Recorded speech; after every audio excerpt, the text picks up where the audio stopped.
On doit répliquer à toute agression.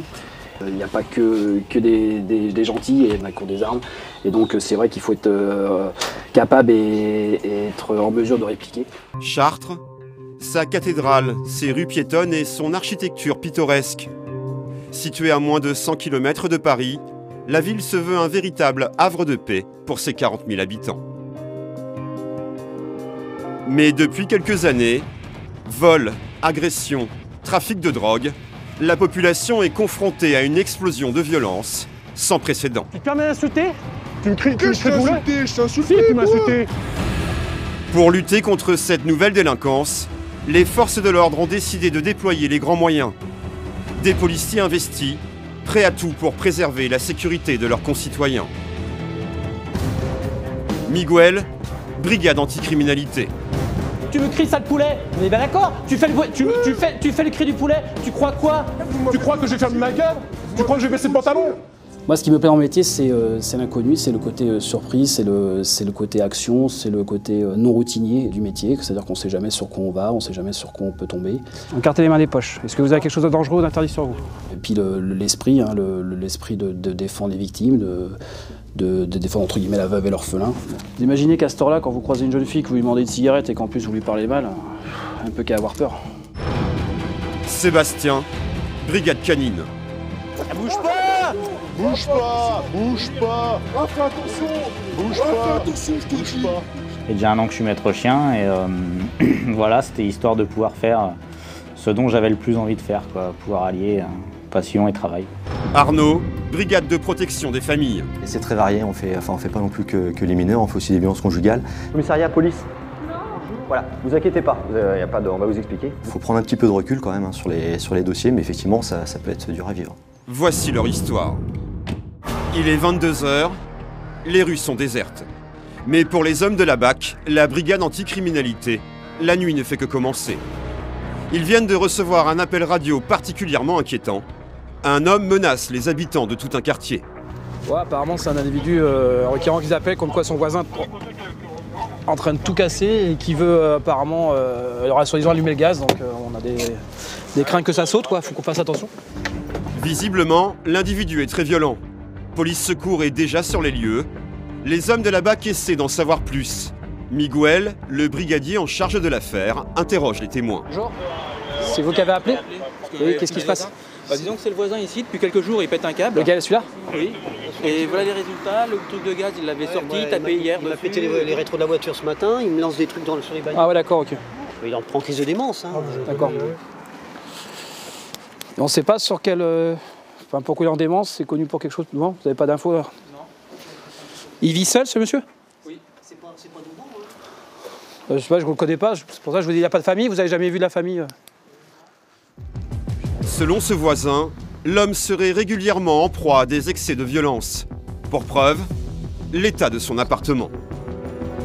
Ah, il a tout défoncé, tout est retourné dans l'appartement. Quelqu'un? Impossible pour l'instant de savoir si le forcené est à l'intérieur. Les policiers doivent redoubler de prudence. À n'importe quel moment, la situation peut dégénérer. Vous restez méfiants les gars. Parce qu'on ne sait jamais s'il sort pas avec une merde, un couteau ou une hache qui est complètement cinglé. Allez gros. Attends, j'ai fait ça. Dans l'appartement, c'est une véritable scène de carnage qui s'offre aux policiers. Meubles retournés, tableaux au sol, papiers éparpillés. Toutes les pièces de la maison ont été ravagées. Miguel progresse avec prudence, mais finalement, pas de traces du propriétaire. Donc sur place, l'individu avait quitté les lieux avant notre arrivée, hein, donc sa maison est totalement retournée. Hein. On est rentré à l'intérieur parce que tout est cassé et comme on entendait un bruit, on est rentré par précaution. Il n'est pas à l'intérieur de la maison. Je vais vous donner l'identité, si vous pouvez regarder sur la main courante, s'il est connu pour des choses particulières. Un forcené en liberté se promène donc quelque part dans la ville. Un danger pour quiconque croiserait sa route. Les policiers doivent le retrouver le plus vite possible avant qu'un drame ne se produise. il peut être vraiment dans un état de crise, va devenir vraiment très dangereux. Donc là, c'était d'essayer de rentrer parce qu'on pouvait même imaginer au pire une tentative de suicide ou autre. Donc il fallait quand même que s'assurer d'une qu'il n'était plus à l'intérieur ou que tout allait bien. Et de deux, s'assurer qu'il n'ait pas allumé le gaz, parce que justement, c'est ça la crainte, qu'il a allumé le gaz et que ça saute. Mais le problème, c'est que là, il a disparu. Et là, par contre, on va savoir dans quel état il est. Et puis, parce qu'on peut tout imaginer, quoi. Vu l'état de la maison, on peut tout imaginer. Mais au moment de partir, coup de théâtre. Un voisin alerte les forces de l'ordre. L'homme recherché est en train de rentrer chez lui.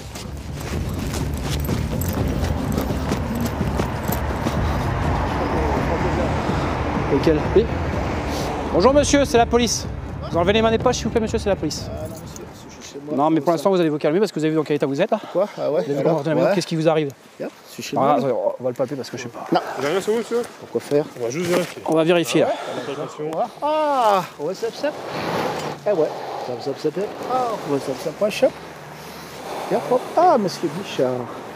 L'individu est effectivement en pleine crise de démence. Il tient des propos incohérents. Il est incapable de répondre aux questions qu'on lui pose. L'homme est en plein délire. On va pouvoir communiquer. Vous vivez ça ici? Ouais, je suis chez moi, il n'y a pas de problème. Alors pourquoi vous avez tout cassé comme ça? Parce que ça pas tard, ça pas cher. Attends, ouais, d'accord. Bon, attendez. Vous avez vu dans quel état vous avez mis la maison? C'est la mienne. Oui, ok, c'est la mienne. C'est la vôtre, je veux dire. D'accord. Non mais ok, attendez, calmez-vous 2 minutes là, calmez-vous. On va discuter parce que vous avez vu dans quel état vous avez mis la maison? Non, c'est Bigard. Hein? Pourquoi vous appelez Bigard? Je ne veux pas Bigard, monsieur. L'homme délire. Miguel décide de lui passer les menottes au cas où sa démence puisse être violente. Non, ça va être les pompiers, et puis il va falloir qu'il soit vu par un psy, puis il va y avoir une hospitalisation. Interpellé, c'est à l'hôpital que cet homme passera la nuit, dans l'attente d'une prise en charge psychiatrique.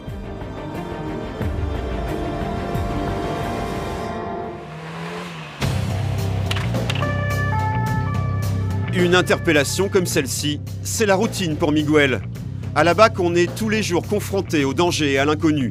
Alors avant de partir en intervention, c'est toujours le même rituel. Alors ça, c'est le gilet pare-balles, c'est ce que portent tous les policiers, qu'ils soient en tenue ou en civil. C'est la protection principale contre les balles, tir d'armes à feu ou même armes blanches. Maintenant, c'est très limité quand même. Vous voyez, c'est juste sur la partie ventrale et derrière, dans le dos. Le reste, la tête et tout ça, ça reste encore des... Bien sûr, on va pas mettre un casque non plus pour sortir. Mais donc voilà, c'est la protection qu'on a et que tous les policiers ont. Ça peut nous sauver la vie, donc bien sûr, ça c'est très important de le mettre. On doit répliquer à toute agression. Et donc bien sûr, dans la rue, il n'y a pas que des gentils et avec que leurs poings pour nous agresser. Il y en a qui ont des armes. Et donc c'est vrai qu'il faut être capable et être en mesure de répliquer. Car la spécialité de la BAC, ce sont les flagrants délits. Prendre les malfrats, la main dans le sac.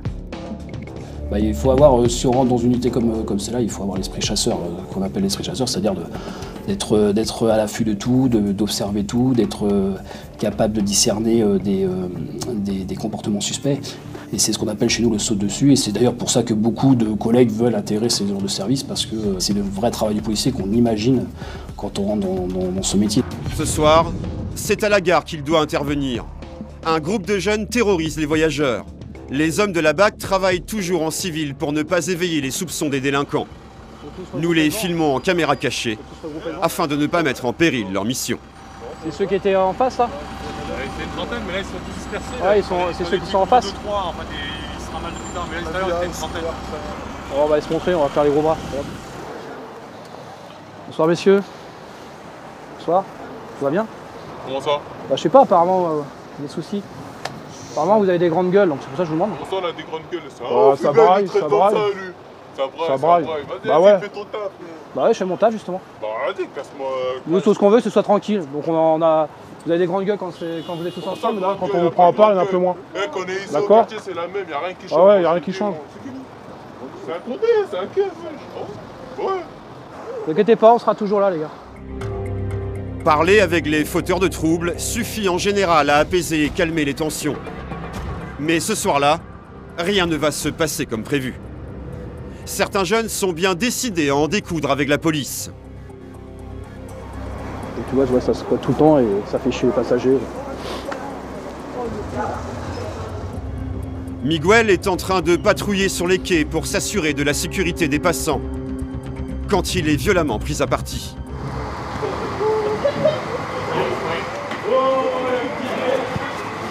Un problème? Allez hop, on tape. On commence à me traiter de poulet, je vais pas passer longtemps.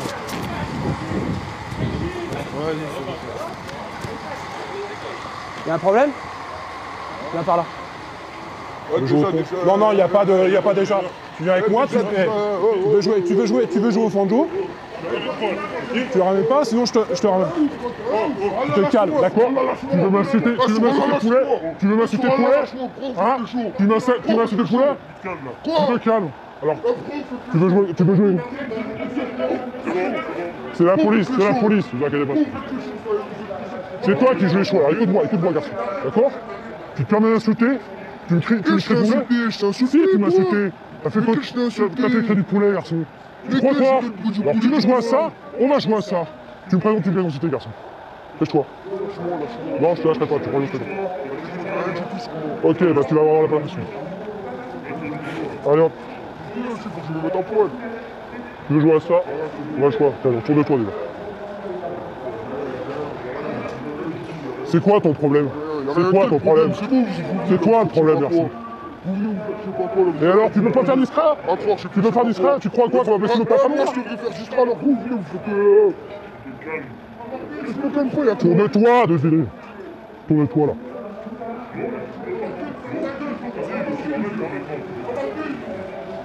Allez, de toute façon, tu me casses les joues, là. On va rentrer, là. Est-ce que t'es pas coopératif, garçon? Voilà. Tu veux jouer à ça, tu vas voir. Mais les amis du jeune homme ne l'entendent pas de cette oreille. Ouais, c'est ça, il m'insulte de poulet et je devrais rien dire. Vous croyez quoi, les gars? Vous pouvez pas... Ouais, il m'a insulté de poulet, ouais. Ah, moi, j'ai pas entendu. Ouais, bah t'as pas entendu, c'est sûr, tu vas rien entendre, t'es sourd. Vraiment, je commence à avoir le cul, les insultes. Miguel refuse d'en rester là. L'interpellé mineur est conduit au poste. Le policier décide de lui faire la leçon et de lui faire prendre conscience de la portée de ses insultes. On va se détendre maintenant?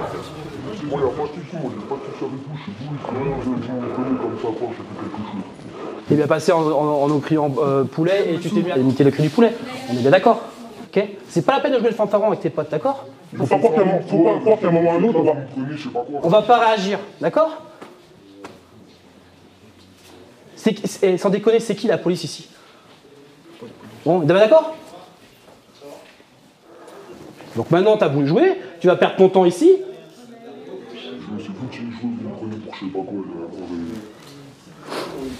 Vous voulez faire les fins de jour à la gare à chaque fois? C'est mais vous êtes plusieurs à faire ça. Donc ce qu'on veut, c'est que les gens quand ils rentrent par le train... Ouais, il faut se emmerder. Dès que vous êtes en groupe, c'est toujours les cadors. Voilà. Ouais, c'est moi. Et je te confirme, c'est moi. Hein? Et pourquoi je te mets les notes? Parce que tu te laisses pas faire, tu te laisses pas contrôler. Voilà, tu te laisses contrôler. Et c'est normal. Tu me cries sale poulet. On est bien d'accord? Tu fais le cri du poulet. Tu crois quoi? Tu crois que je vais faire de ma gueule? Tu crois que je vais baisser le pantalon? Vous m'avez vu vous le dire, sale poulet? Ouais, je t'ai vu me le dire. Ouais. Mais si j'aurais eu envie de vous le dire, je vous l'aurais dit encore. Ouais, bien sûr. Arrête. Vous n'avez pas le courage de le faire comme ça. Notre autorité est quand même vraiment remise en cause, mais c'est vrai que nous, on est les premières victimes parce qu'on représente l'État, parce qu'il y a ce côté répressif.